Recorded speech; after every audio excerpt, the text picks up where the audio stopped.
અમદાવાદના રાણીપમાં અકસ્માત સર્જનાર પોલીસ કર્મચારી ઝડપાયો છે। કોન્સ્ટેબલ યુવરાજસિંહ વાઘેલાની રાણીપ પોલીસે ધરપકડ કરી છે।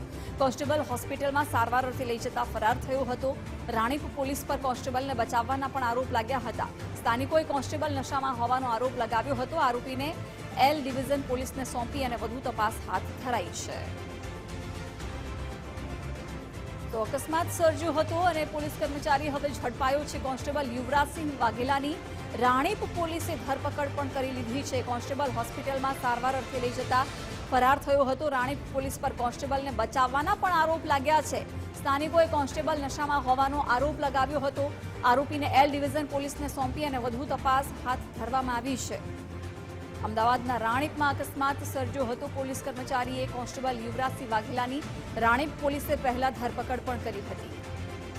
વિગતો સાથે સંવાદદાતા માનસી જોડાઈ ગયા છે। માનસી, કોન્સ્ટેબલ યુવરાજસિંહ વાઘેલાની રાણીપ પોલીસે ધરપકડ કરી, અકસ્માત સંદર્ભે શું વિગતો?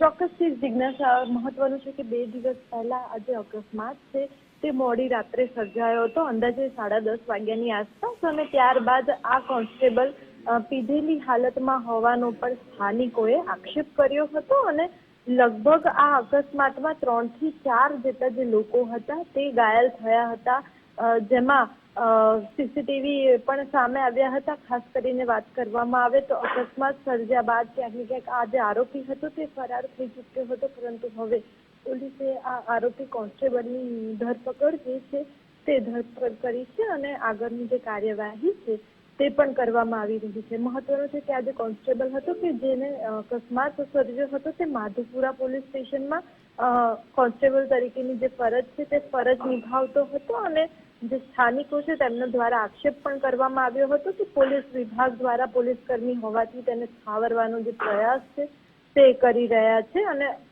ખૂબ જ ગંભીર અકસ્માત હતો। જે રીતના દ્રશ્યો સામે આવ્યા હતા જિજ્ઞાસા અકસ્માતના, તે જોઈને જ અંદાજો લગાવી શકાય કે કેટલો ગંભીર અકસ્માત હશે। એક્ટિવાને પણ ખાસ કરીને કૂદચા બોલાઈ ગયા હતા અને ગાડીની પણ વાત કરવામાં આવે તો ગાડીનું આગળનું બોનેટ હોય તે પણ સંપૂર્ણ રીતે તૂટી ગયું હતું અને પાછળની વાત કરવામાં આવે તો ગાડીનો પાછળનો ભાગ પણ એ જ પ્રકારે ડેમેજ થઈ ગયો હતો। સાથે સાથે વાત કરીશું તો નંબર પ્લેટ પણ લગાવવામાં આવી નહોતી, એટલે કે ખૂબ જ ગંભીર અકસ્માત સર્જ્યો હતો અને ત્યારબાદ હવે આરોપી પોલીસ પકડમાં આવી ગયો છે। જી બિલકુલ માનસી, આભાર જાણકારી માટે।